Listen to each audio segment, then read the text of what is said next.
Now.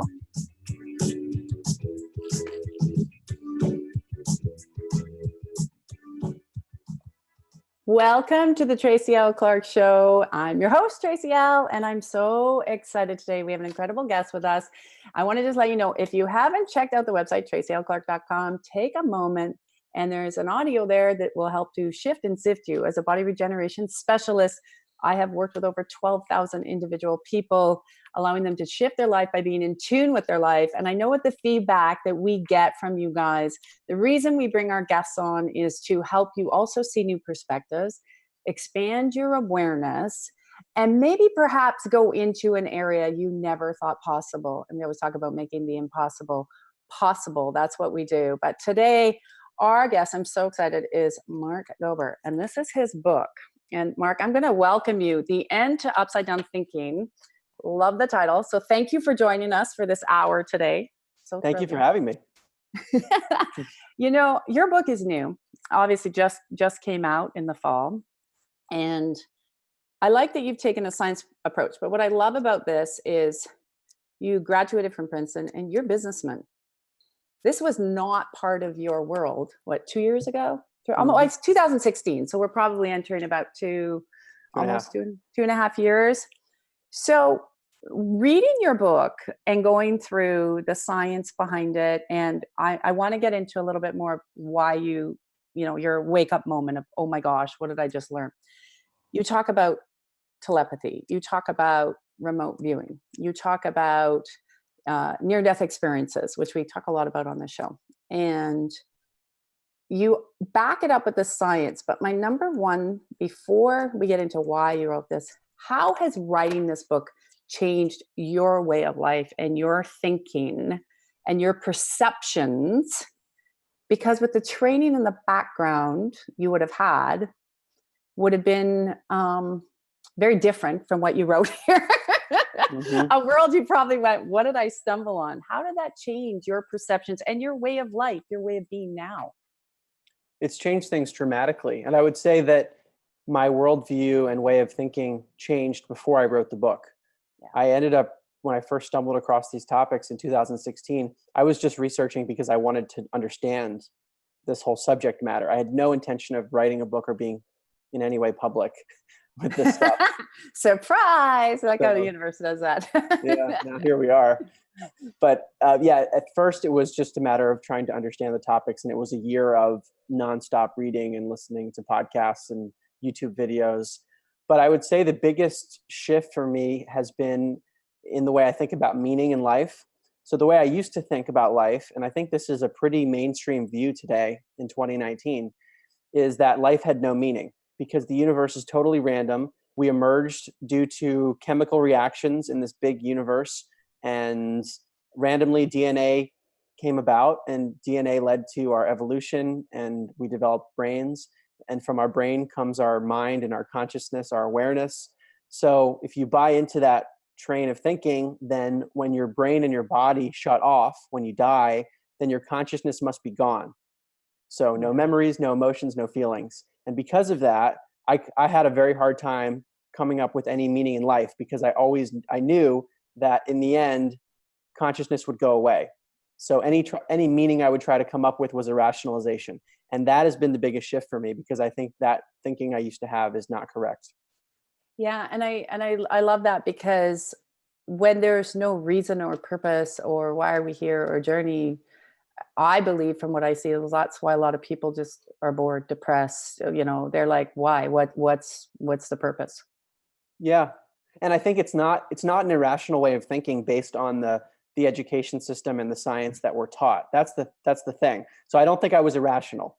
No, you weren't. And that actually brings me to a point reading this, because one of the things that did stand out is exactly what you just said. And I say this a lot, so maybe I'm a little biased, but the systems and the educational system of what we teach seems to be a very narrow point of view based on how the constructs of that system wants to keep you sort of in line with that system. And that's what I like about your title, The End to Upside Down Thinking, is because if you, and you know this through science, we only use such a small percentage of our brain and what it can do. we can't control the mental thoughts, even when people do or get into meditation. There's a slight way, but there's a lot of thoughts that just go there randomly.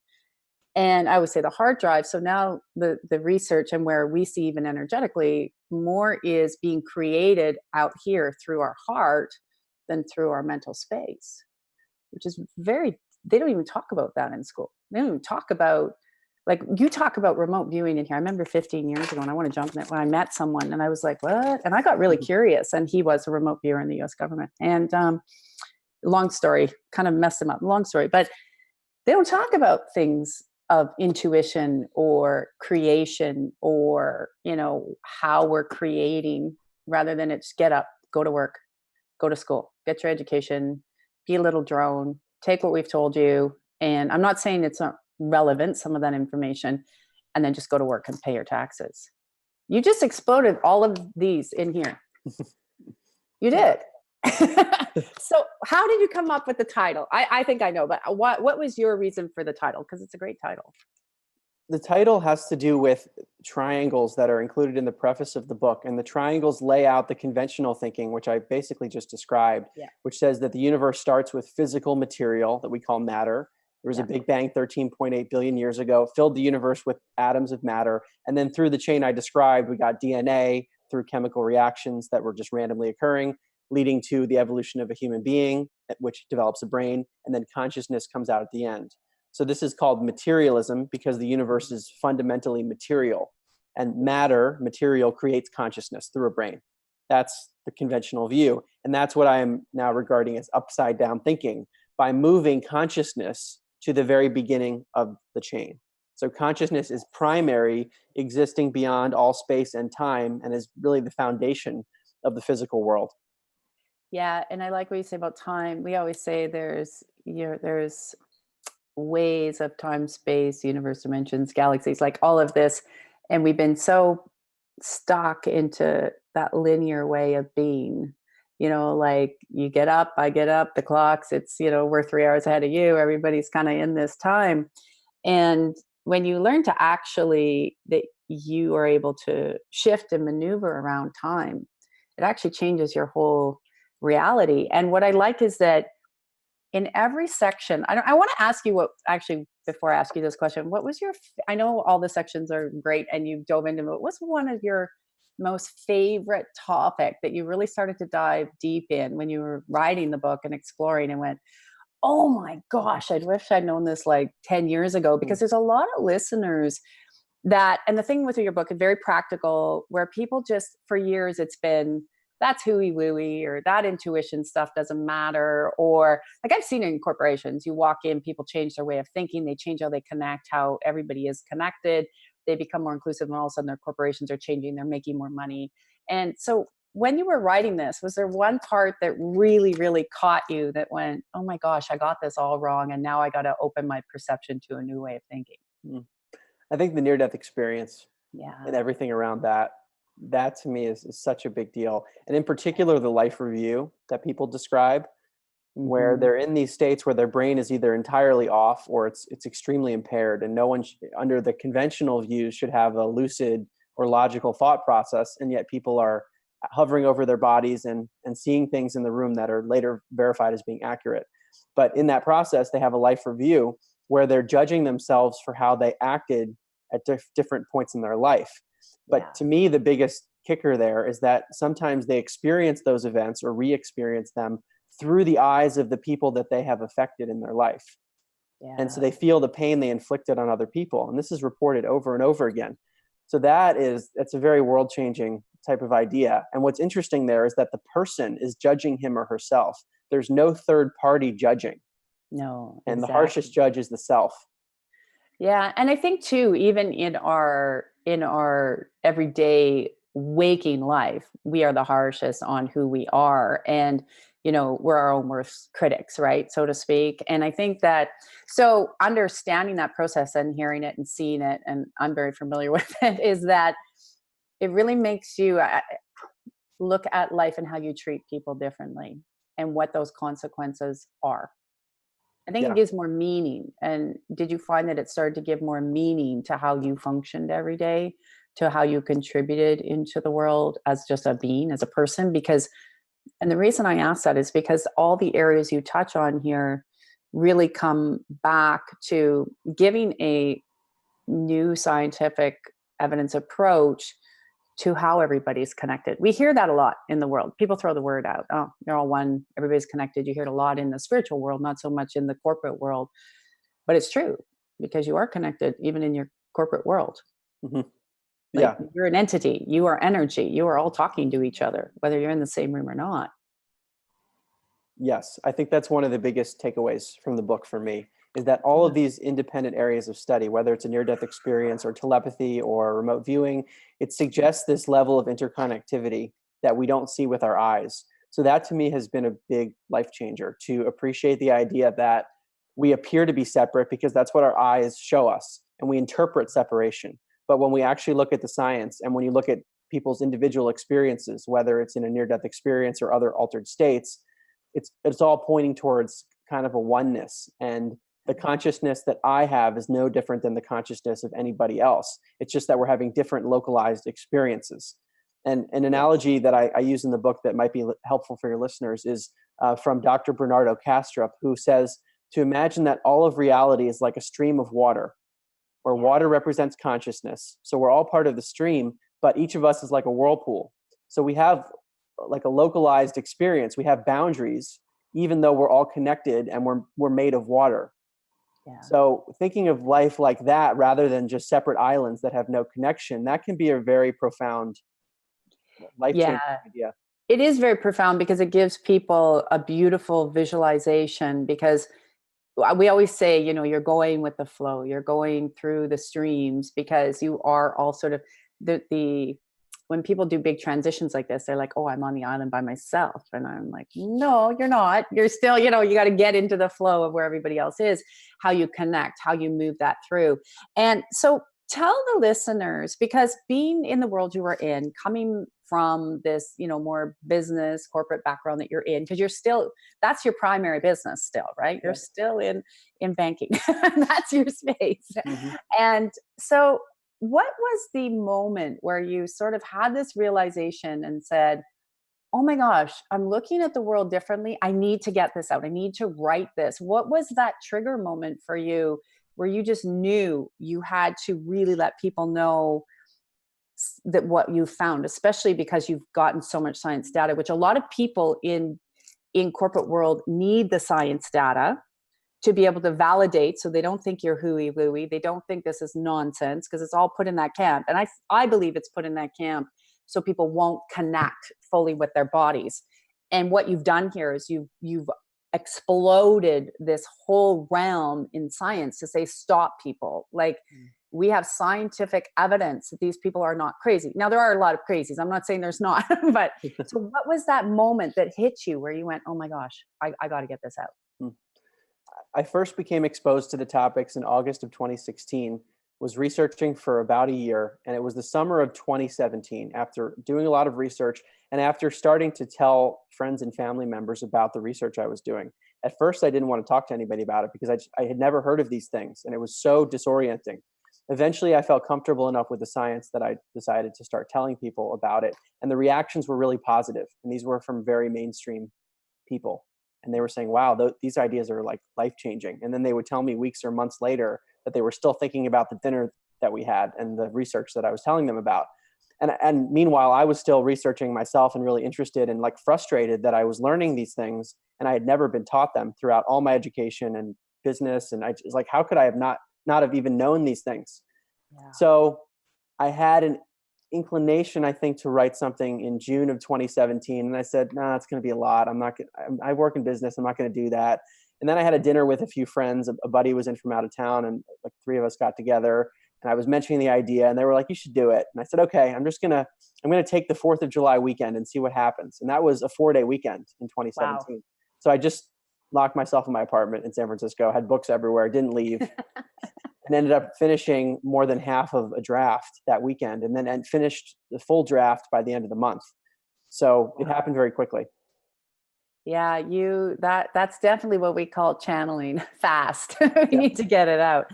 And so that actually brings a good question up, because writing something like this, it's so out of mainstream, and you said, I'm never taught this. Now I'm having to learn on my own, which mostly in this area, people are learning on their own, right? So what was, and I like this because you kind of went, I know I need to get this out. Like you had an inner knowing that said, I need to get this out, because you could have said, and I want people to really get this, because this is a year of reinvention, transformation, and getting rid of doubt. You could have just said, if I write this book, so you could have said, if he writes this, they'll think I'm all crazy. And what's that going to be? So I'm just going to not do it. And that wasn't even a thought for you. Mm-mm. It No, was, you knew you had to get this out for mainstream, for people that couldn't quite, they just wouldn't be able to open their minds enough, their bodies, their souls, their spirit, to say, what's he talking about? Telepathy? What intuition? Like, you had no hesitation. no. And I think it's because I knew the potential impact it could have on people in the same way that my whole life was transformed. I wanted to make that process easier for people. So whereas I had to spend a year of doing nothing but research, and I'm still constantly researching, but Never ending. it's never ending. It's a Yeah, bottomless it pit. is. But the resources are very spread out. And I wanted to make the process easier by summarizing everything in a book where someone could read the book. And then it's the sort of thing where you can't unsee or unhear something. That's how Yes. I felt when I was researching. Like I couldn't just wipe something out of my mind. I wanted to put all that in one place. The other thing I'll say about not being afraid to put it out is that as one internalizes these concepts of interconnectivity and really appreciating what reality actually is and not what we are taught to think it is or what our eyes show us it is, that seems to be part of the, like, I don't know, cosmic purpose. The more I research that, this idea of like the evolution of consciousness comes up a lot. So to me, if you like buy into this bigger picture of the universe and reality, then there's what is there for me to be afraid of. If someone doesn't like what I'm writing, that's from a perspective that probably doesn't have the bigger picture in mind. Correct. So to me, it didn't actually seem very risky.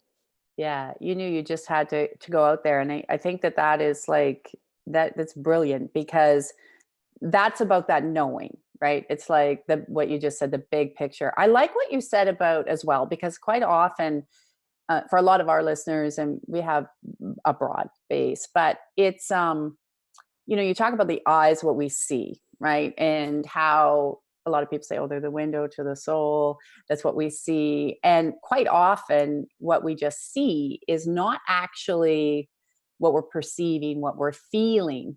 And the way our systems have been ingrained, even our education system, it's what you see. Well, what do you see?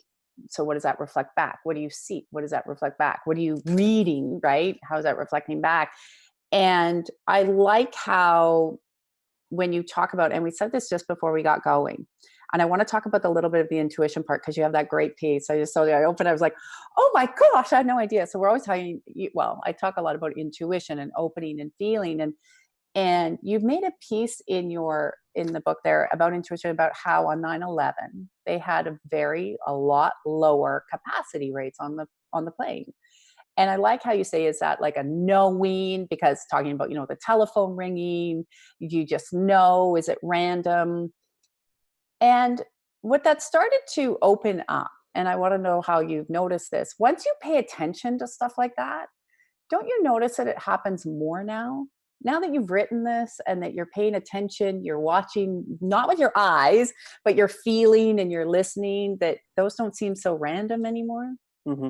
That was one of the first things that happened to me, is like crazy intuition, synchronicities. And it's something that I find with people that are close to me, that as they become exposed to the topics, all of a sudden, like intuition, synchronicity opens up a lot more. I'm not sure Yeah. why, but it's like a tapping in that happens as soon as people are exposed to this information. At least anecdotally, I've seen that. No, absolutely. And what I noticed about the book, and I always say it's like riding a bike. Once you learn to ride a bike, you can't unlearn. Like, even if you haven't ridden a bike for 10 years, you still know how to ride the bike. So Yeah. when reading this, what I noticed is there is an energy behind it that actually starts to open up what I call the innate system, right? So your central nervous system, your vagus, your intrinsic, like that innate system starts to open up. And you actually, I don't know if anyone's mentioned this to you, maybe you felt it or seen it, but you're actually getting them out of the head and into the feeling center through the science of the book. Have you? I'm very happy to hear you say that. I was hoping that would be the case, but I No didn't one know. said that to you No yet. one said that. Yay! Because I noticed it. It's like, and that's why I said it's interesting that you talk about the eyes here, because the information in the book is more about, it really opens up to the feeling center and asking that question. Okay, well, what else then? What else is out there? Like, you kind of, you touch on such great topics, like I said, of expanding the awareness in the body. But now that's like, now there's all these other insights. You're going to have people going, well, I need more. I Mhm. need more. There's unanswered questions. Yes. um, can I ask you, what did it feel like even going through? And I do want to bring this up because a bunch of people have been asking me about the remote viewing and exploring that and understanding. And the reason there, I'm not sure if you realize this, but what you've written in here with the remote viewing actually, how can I say this? I'm not going to cross the lines there. Is that it really showed the truths that we're not being told. And it really actually opens a space in the energetic field to expand into more awareness, to demand more truths from the systems we're in, whether it's government, school, whatever that is. So my question is basically, when you were writing that piece and exploring, did you notice any different triggers? Because it really, when you wrote this in the book, and that's why I want to bring it up, it does. It really brought up a lot of energy of what else aren't they telling us that we really need to know to expand who we are, to create a better life as humans on this planet. Well, the way I was thinking about the book in general as I wrote it was to try to bring in as much credibility as I could. Mm-hmm. Because of the reasons you've stated, a lot of people need the credibility if they haven't had a personal experience. They need that in order to open the door. So that's what I wanted this to be about. And the reason that the first evidence-based chapter was on remote viewing was Mm-hmm. that the fact that the US government has run a program for more than 20 years on this, that is very significant because it's so practical. I think for many people, that means more than a peer-reviewed journal study. When you 100%. Right. So when you see documents that I was able to download from the CIA's website, which have been I declassified. know, I was surprised. I was like, what? Like, and then I realized there is a time period, right, where Yeah. it gets released. Yeah. Yeah, because it's been decades. And one of the documents explicitly says remote viewing is a real phenomenon. Yeah. And the implications are revolutionary. And they show the scientific council that looked into this. Um, so again, remote viewing, for your listeners who aren't familiar, it's the ability to perceive something that is far away. So you've never seen it before with your eyes, and yet with your mind, you can access it and like draw it out on a piece of paper. So the US government was using this technology, basically, people that were very skilled at this, using their mind for national security, basically as psychic spies. Yes. And it's interesting because as I was reading your book and going through it, I was having those flashes of, all these science fiction shows that we've seen, which we know, right? You look at, so was it Minority Report? Was that the one with the cognitive thinkers Yes. in the pool? Yeah. So stuff like that. And I was like, wow, you read it. And because you've backed it up with so much science and evidence within the book that way, you start to realize that even what we're watching and what's been putting into our programming is actually happening. Hmm. It's Yeah, happening. that really shocked me. Is that it made me and makes me think and rethink science fiction and a Yeah. lot of these things that just seemed like they were out there, impossible ideas. There is scientific backing, at least for statistical small effects of some of these things. Yeah, and I think there's a place now where I always say science is our, like the science fiction movies are our future. And when you actually read your book, you start to understand that it really is. And because there isn't a lot of, and what I want the listeners to understand, there aren't a lot of books, well, that I have found. Like, we can find very science oriented books, right? And people that just, it's here's the science, the facts, heavy data books. You can find a lot of spiritual books that are just about connecting and oneness. And then I would say in the ministries, I do see a lot around, religion and the breaking down of that paradigm. But you don't see a lot of books like yours that are written in the sense that you can actually, anybody, any of you listening to this and watching this on the YouTube and stuff, you can read through this and understand every word on it. But I can't find, and maybe I just haven't had them to my attention and clarify that, where there's actually books that actually are able to back up science and spirituality together. You did a good job mixing the two. Thank you for saying that. It was one of my goals as I was writing it, because like you, I saw different ends of the spectrum as I was researching. I would see very scientific books that were really good, but I knew they wouldn't appeal to just a general The everyday masses, person. which Right. actually need that. They need Yes. this. Like, if Yes. you're not a science brain, you're not going to understand most of the information out there of what you were able to take and put into bits for people to reference back. But if you're not thinking that way and you're just going to work and doing your thing every day and thinking that life is just here to die and there you go and there's no purpose, then you wouldn't understand or be able to wrap your head around most of that literature that is out there. Right.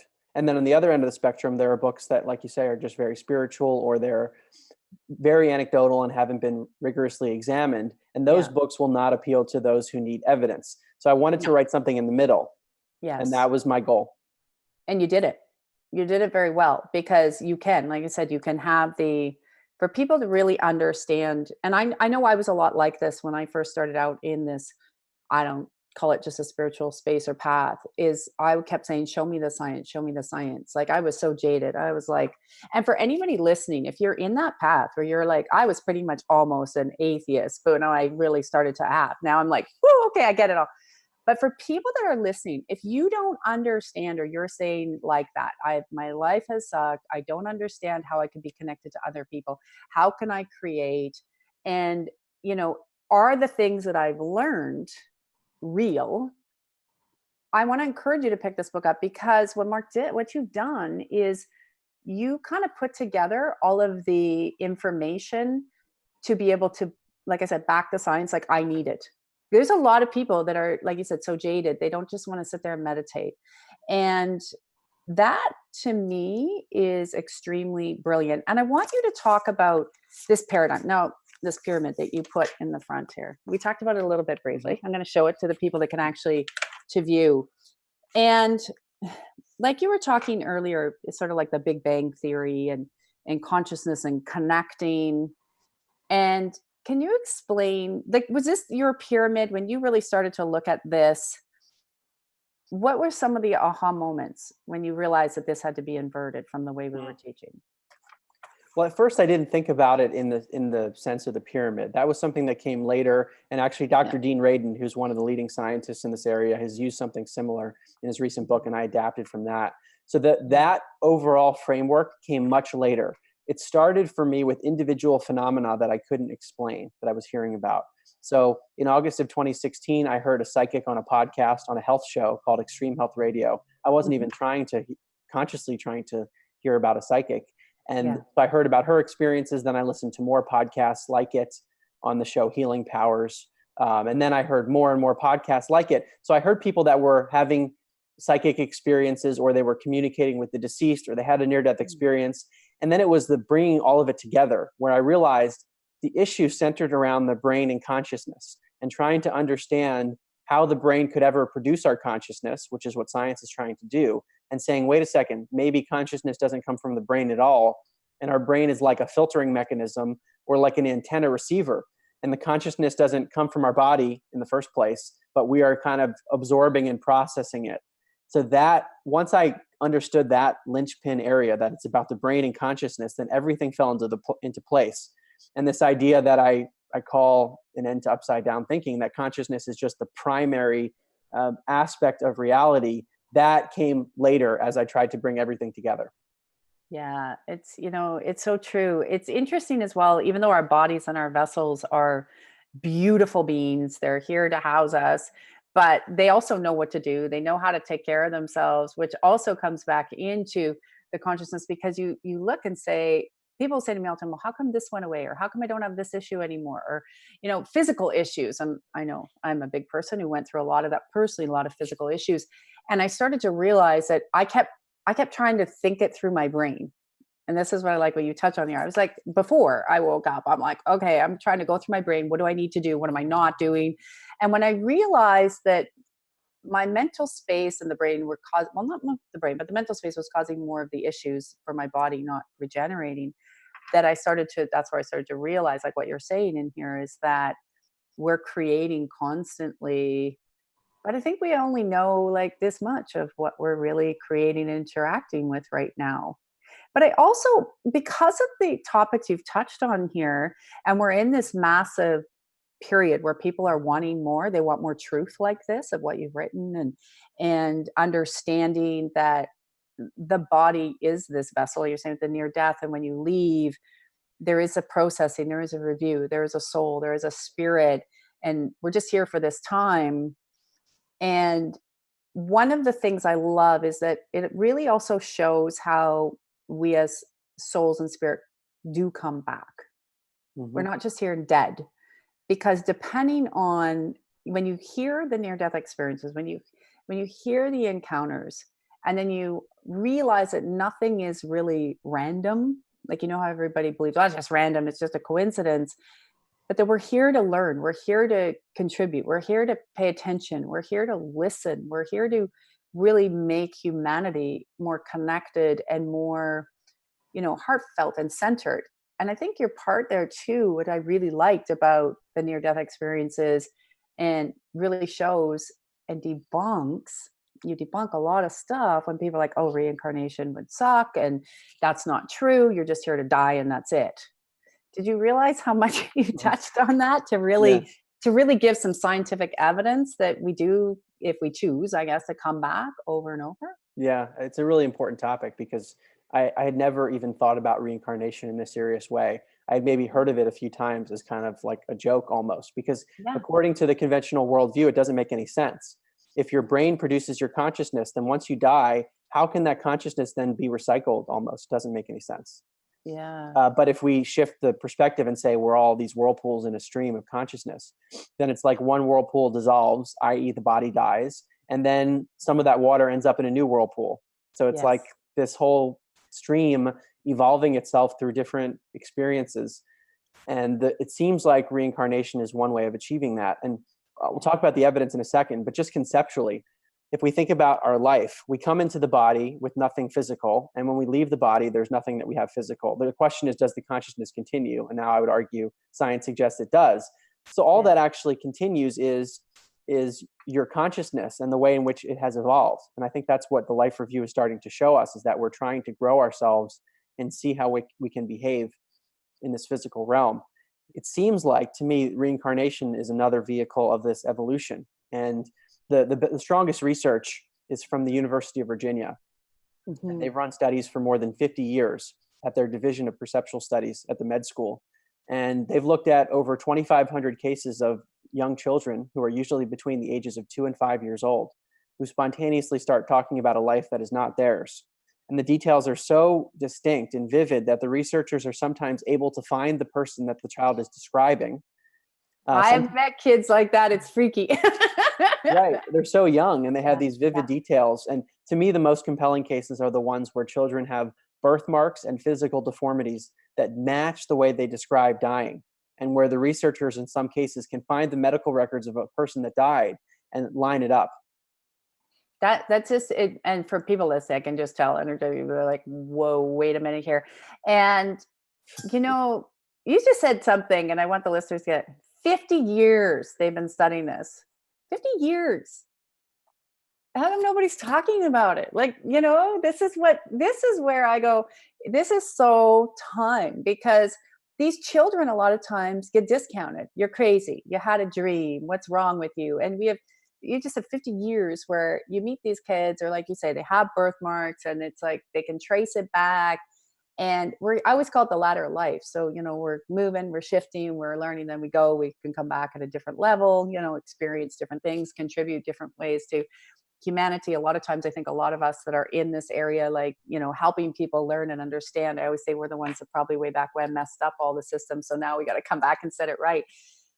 But again, back to these systems, do you believe that, like, when you go out and you talk about your book, and you're in a lot of different circles, I know now in the expansion, do you really think that, I believe that this book will be part of a catalyst to change, to get a lot of our educational systems to start to change too?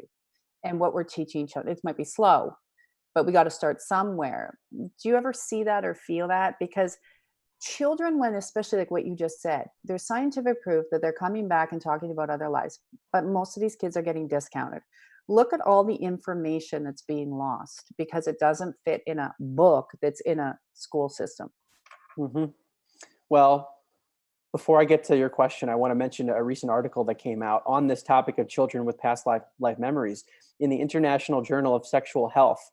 One Yeah, of the I'm going to researchers Google that one. from Okay. one of the researchers from the University of Virginia, Dr. Jim Tucker, who studies children with past life memories, they Yeah. found a strong relationship between gender nonconformity and past life memories. Meaning, Really? you're a little boy and you have behaviors that are like a girl. It's strongly related to memories of being a girl in a previous life.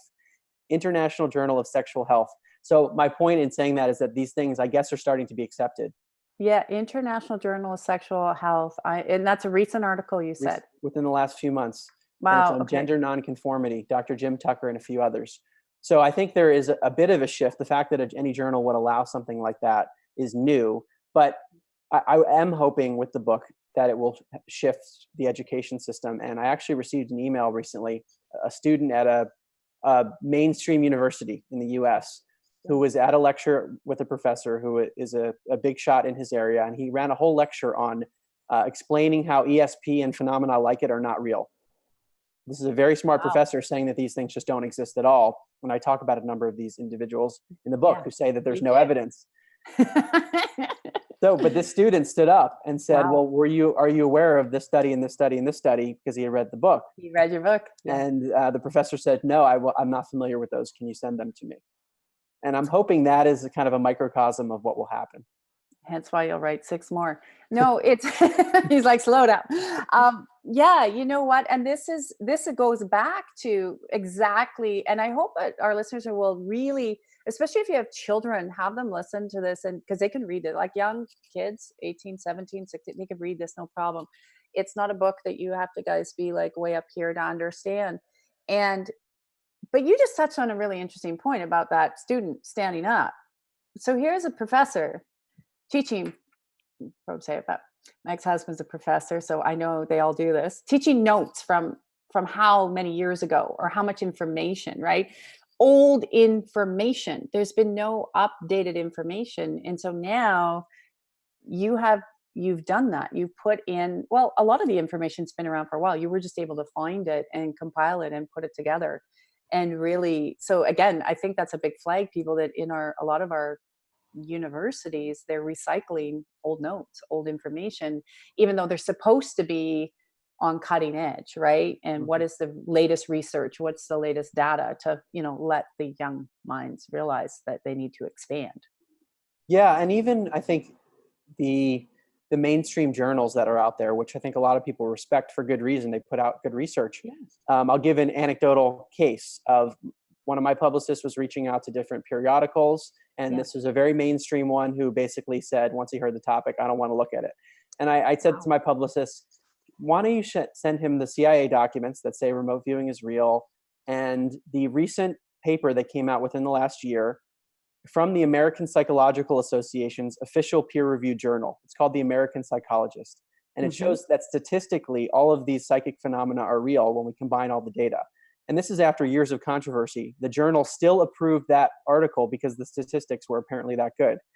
So we sent those to the person who's an editor at this um, periodical, and he just wouldn't accept it. He said he was amused by the article, and he says that the US government studies are not, he said they're not a scientific body. And basically his response was, well, unless my 35 years in scientific journalism have been an exercise in delusion, dot, dot, dot.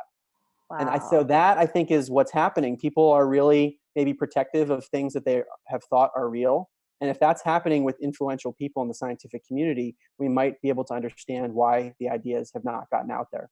Yeah, and I think because also exactly what you just touched on is then there would have to become, and I believe you went through this, like going and reading through the energy of the book, is when you started to tap on these subjects like him, the whole paradigm shifts for him because now he realizes that everything he's learned is not true. It's like a lie in his perception rather than it was true for him at that time.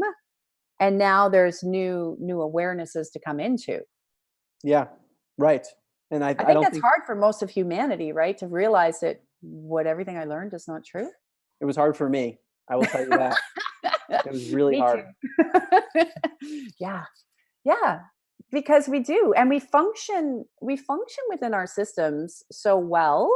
Um, in terms of, I'm not saying they're functional, usually they're dysfunctional, but we know how to function within them. Yeah. Yeah. So when It's you come over with this, it's scary for people. I think it's scary. It brings in a sense of accountability, especially with the life review. It's like, wait a second, I'm responsible for my actions. And then it also shows that we have greater abilities and basically more power than we thought we had. And that for some people can be exciting and other people it can be scary. Yeah, I think it's because you realize that you do hold a lot of inner power. You do hold a lot of ability to maneuver, shift, reinvent, and change your life. It's just mapped out and that's what you're dealt. Hence why, when we talk about things of intuition, or the simple one that I like to go back, because most people can understand it, is when you think about somebody and they phone you or they call you, or I do this a lot where I'll have that process, and I've been trained now over years. But when I used to get that thought, I would discount it, right? And then you'd be Mhm. like, well, that's crazy. And then it would happen, and you'd realize, wait a minute, like you said in your book, is it random? Is it not random? And the more that we allow individuals to understand that it's not random, to run with it, it doesn't mean it's all going to work out the way you think, but we could create whole new paradigms of how we function. And by people understanding the information you've just opened up on these other areas that would seem wooey, but they're not Mhm. now, the way you put them, they go like they're concrete. You have a concrete background to them. We can literally take what you've written in here. If people would expand their perceptions, and even these people that are saying, no, that's too much, it's going to break my paradigm. And you can see the world can change if people start to own their own inner power. Yes. Yeah. And that's another reason why I think I was so compelled to write the book and speak about these topics, because it Yeah, can be that transformative. And I think we're at a time in human civilization where things are not working. I think we can probably all agree on that it's not working nothing very is. well. And to No. me, it's not about political leaders or individuals that are committing violence. Those are kind of symptoms. The Yeah, underlying disease is this misunderstanding of reality. correct. I'm so glad you said that. It's 100% the problem we have. And people, I always look at it like the political environments or the institutions or the schools. They're just the symptoms. They're, like you say, they're just almost a distraction. They've been sit there almost as a distraction. So people don't take accountability and ownership for, what they can actually create and how they can create it. Yes, I agree. Did you ever see that movie, Lucy? No. No, Hollywood. It was a Hollywood movie, but what I don't like, there was a lot of violence and stuff within it. But what I do like is they took the concept and they tried to make it mainstream. And reading your book kind of reminded me of that, because it was about how we only use a very, very small part of our brain, right? And when you really start to encompass every part, you can tap into so many things you never imagined, and eventually just kind of get consumed into the matrix and really allow a whole new paradigm shift overnight, right? Mhm. And so I was reading this, and just with some of the science and some of the literature you had backing it, I was like, wow, it kept coming up, because I thought this book actually, guys, will allow you, or people listening, an end to upside down thinking. It will shake your world in a sense of, you will have to have a few moments, if this is new, to go, okay, I don't know if I want to continue reading, because now everything I have learned isn't real anymore. But what I want to encourage people to pick up the book and read through it is to go open mind and say, if I read this, I can guarantee from going through it, you will actually open the heart center more of creation, and the synchronicities are going to come stronger. And I love, and I'm going to go back to this point again, I know we've hammered it a lot, how you treat people, how you perceive people, and you said this, is huge. It has an effect when you leave this planet. And I think if people really get that from your book, and if you were like me and you need that scientific evidence, Mark, you've got it in here. There's nothing you missed. Like, you literally made sure everything you said in this book had some sort of scientific backing to it. Hmm. Yeah. I was surprised. I wouldn't have felt comfortable writing a book with my name on it if I didn't have that. So everything that is stated there, like you say, has a citation. So Yeah. it's literally not me saying it. It's compiling and summarizing what other people have said, and hopefully the reader can put the pieces together because it's structured in that way where it's like, what else would you conclude? That's my hope, at least. Yeah, well, you did a really, really good job of it. I know I'm like, oh my gosh, we're almost done.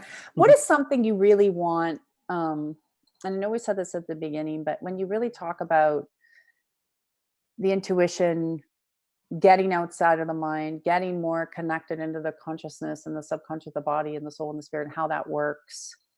If you had three takeaways that you want people to take away from your book, three, what would, I know there's a million in here, but if you had top three takeaways that you said when they finished reading this book, I hope this is what they can take away, what would that be for you? Well, the first one I think is a question that anyone who tends to be skeptical would probably ask, which is, well, how can this all be real if there's so many smart scientists out there who are saying these things are not real? How Yeah. how do you reconcile that? And Mark, you're a business guy writing this book, and you're challenging Stephen Hawking and Neil deGrasse Tyson and other people who are very credible in these areas. How is that possible? And I think what seems to be the case is that there's resistance to these topics, and no one is even immune to that resistance. So I mentioned Brian Josephson, who's a Nobel Prize winner in physics from Cambridge. He was Yeah. uninvited from a scientific conference because he has interest in telepathy and psychokinesis and these psychic phenomena. And the conference only wanted people that studied scientific topics. So I think that example alone can show how these topics would be swept under the rug. So I think it's important for people to understand that first before opening up. So that's one takeaway, to just kind of understand how this could be, how mainstream science could be so wrong and you still haven't heard about it. Upside down. Upside down again. Yeah. Yeah. That's one, but more on the internal transformational shift level. I think the notion that consciousness survives bodily death is a really big one. Because if Yes. you internalize that idea, it will shift everything, because then you view this life in a different light. It's like if we're not the body, if the body is just the experience of consciousness, and all we are fundamentally is a consciousness that's experiencing the world through a body, that's a different sense of identity. So my identity right now, when I'm speaking to you, when I say I am speaking to you, Tracy, that that consciousness, which is not physical, I can't touch it anywhere, but it is the awareness that's here. That's my identity. And my body is just an experience of that consciousness. It's a flip.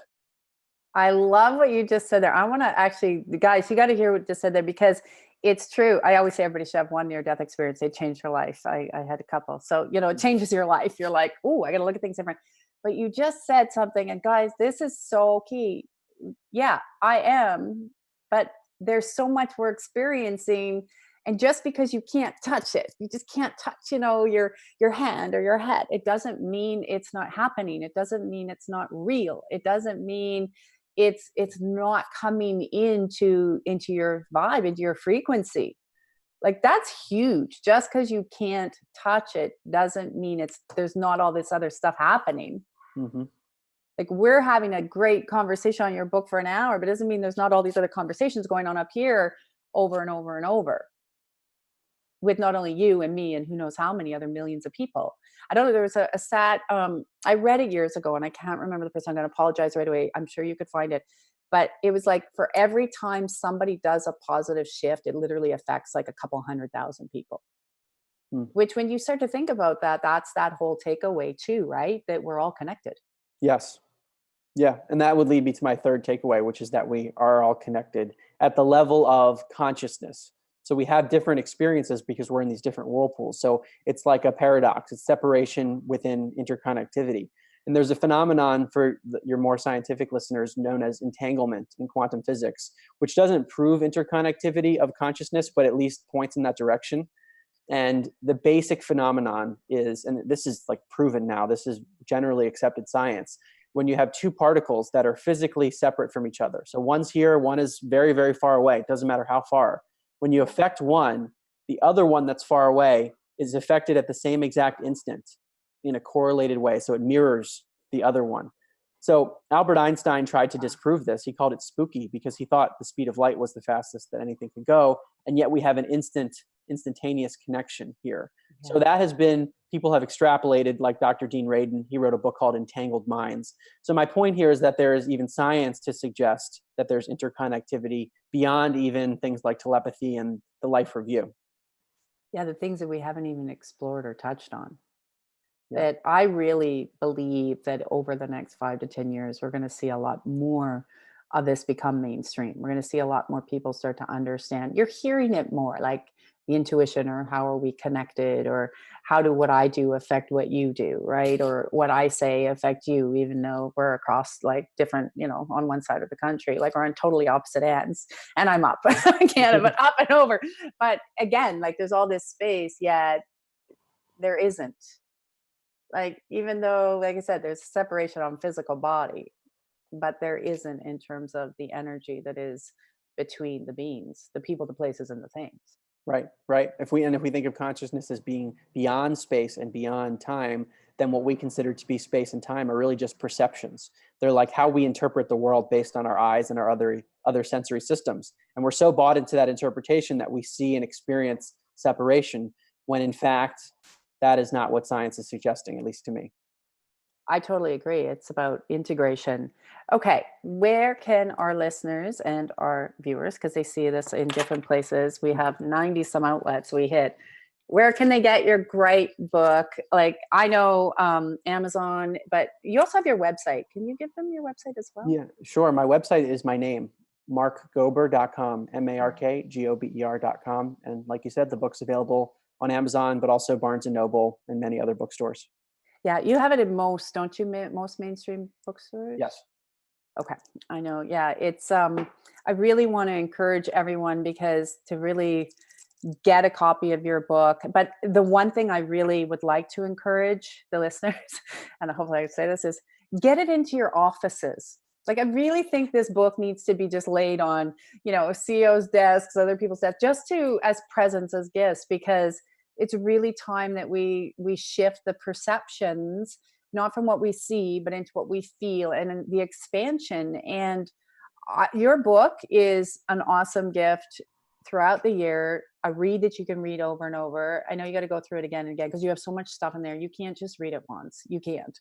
It's one of those ones I say you can pick up and you can kind of go, okay, now what do I want to learn? Right? I went to animals. We didn't even talk about the animals, the animal psychic abilities, which I'm fascinated, because my cats and I were always having conversations. But I really want to encourage people to really pick up a copy of your book, because it is going to be changing for people who do not have, like you, that really came from a world. If you have people in your lives you're trying to wake up, in the sense of, please look into a new perspective, or just be open to it, I want to highly encourage you, go get the Mark's book, because it will give the backing that I know I needed to go look for, which I'll tell you guys, 16 years ago was very hard to find in different areas. You put it all in one place. Thank you very much. Yeah, that's what I was trying to do, and I really hope that it helps people. Well, I know what's going to help people, and I am going to make sure as many people really start to understand that this is what they need. If they are confused on science, they need to pick up your book. And I don't think after they've read this, you can't. The way the heart is, it is going to be just, they won't be able to go back. They won't be able to go back. Yeah. I love it. Thank you so much. Thank you so much for joining me in this hour. I can't believe it already ends. It's like, whoop, we'll have to have you back. I'm so happy that you wrote this. Thank you from the bottom of my heart for really, I love it when I see a book that comes through that really can help awaken so many more souls. And I just wish you the best, that people can keep reading, expanding, and that you'll get your other books written, because it looks like you've got some more to come. There's a lot of good info, but there's a lot more to follow up as well. So For sure. Thank you. And thank you to our listeners and audience. And please go pick up An End to Upside Down Thinking with Mark Gober. You will not be disappointed, and it'll be a read you'll keep in your library for a long time. So have a great day, everyone. Thank you for tuning into the Tracy L. Clark Show. Catch us on the iTunes, so you can listen to the replay. Spotify, we have 90 outlets to reach you on Transformation Talk Radio, where we will continue to push the boundaries and show you the new ways to experience a new way of living and a new way of being, so you can be the best version of you. Thank you guys, and we'll see you next week on the Tracy L. Clark Show. Thank you for listening to